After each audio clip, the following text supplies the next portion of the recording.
Hey everyone, welcome to my channel. Today I will be reading a multi-character extender where lots of fandom imagines on Tumblr. So let's get into it.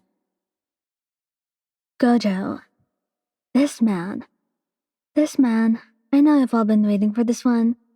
So let's get this started. Shall we? Gojo would really like someone who's near the same level as him. Of course he can't expect you to be just as strong, because he's the strongest. But preferably you're close. Unfortunately, Gojo has to go away a lot for missions, but is always sure to bring you back. A couple of souvenirs. Why on? I'm back, and I have your favorite treats.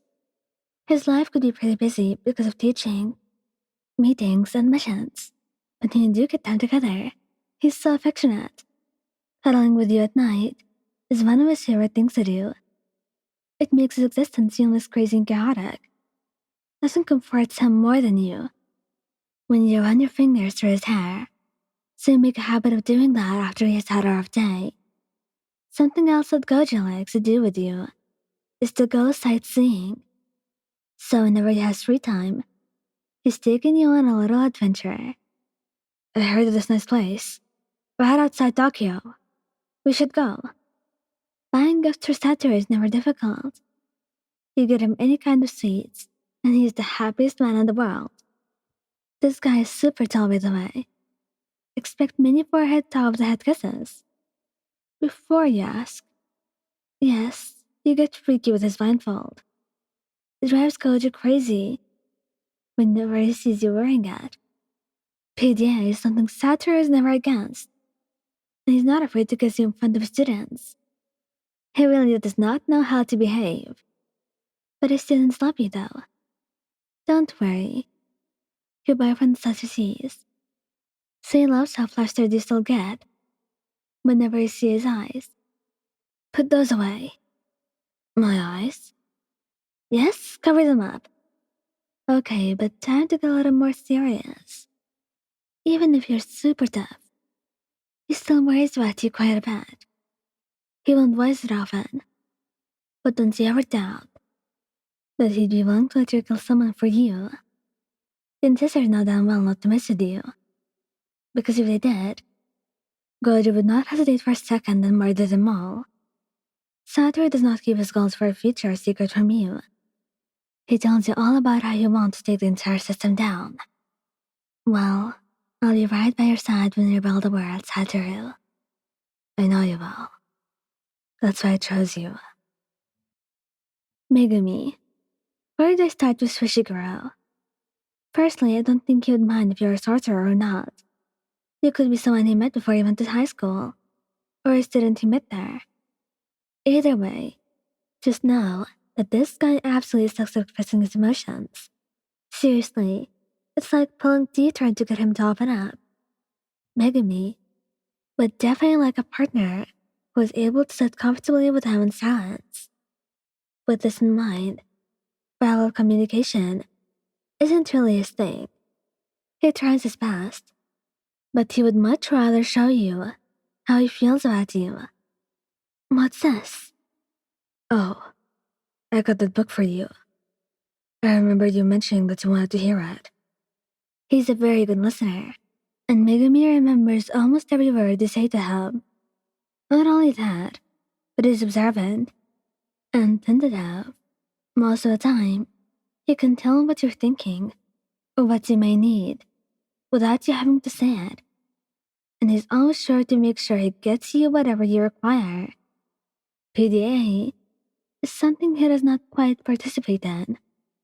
He was not a fan of it. In fact, he would get very shy.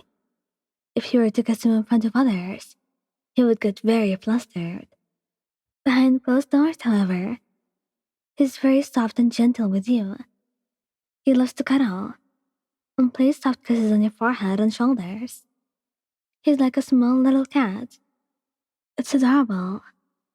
Fushiguro especially liked resting his head on your lap after a long mission and having you run your fingers through his hair. He never embarrassed Megumi by telling people how you behave when you're alone, even when Itadori and Kugisaki press you for details. Aw, come on, man. I just want to know if Fushiguro is a big or little spoon. Drop it, you guys. Your boyfriend just loves how grand you make him feel. The life of a sorcerer can be dangerous. But when you're around, Megumi feels calm. Megumi would like it if you're able to take care of yourself. On the other hand, he would feel a strong sense of protectiveness over you. He just never wants any of the evils of the world to touch you. Eventually, he would open up to you about his sister and his father.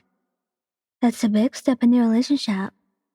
Fushiguro has a few goals in his life, and one of them is to make sure that you're happy. He wouldn't want anything less for you. Itadori Yuji. Where'd they start with this spy? I mean, look at him. No, but seriously, he's so sweet. It's almost completely impossible for you not to be a smelling giggling mess whenever you're with him, because he's such a dork. On those rare occasions that you're not feeling the greatest, Yuji will literally do everything in his power to make you feel better, even if he looks like an idiot doing it. There is that smile I love so much. His grandfather is really glad that Yuji has you around to take care of him after he's gone. You often go and visit him at the hospital, and you're the only one he does not snap at. Yuji's also the type of boyfriend to make you a playlist you like to listen to when you go to bed, reading mangas together at his house. I like and rest your head on his shoulder as you slip through the pages. And late night FaceTimes. You're always trying to convince your life to go to bed, but you just end up falling asleep and wake up still on FaceTime. Morning. Oh no, my phone's almost dead. They're always having playful competitions, like staring contests and races that Yuji ends up winning every single time. Oh, and I hope you don't mind having the cuddliest boyfriend in the world. He loves to snuggle up in the crook of your neck or fall asleep on your lap as you play with his hair. This boy is also obsessed with the occult and supernatural stuff, so you have to let him ramble on about it. I suspect you don't know about curses or sorcerers until after Yuji discovers this new world.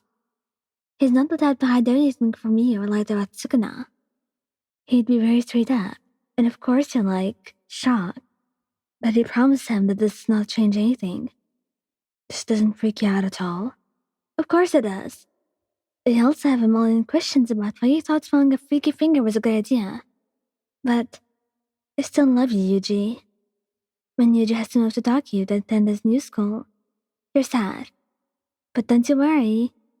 He texts you every day and comes to visit whenever he can. And whenever you reunite with Yuji, he tells you about all the missions he's gone on, and you're a little worried. But he promises that you're not getting rid of him that easily. He's literally the best and cutest boyfriend in the world. Just like a little puppy. Thank you guys for listening. Don't forget to like, subscribe, and comment.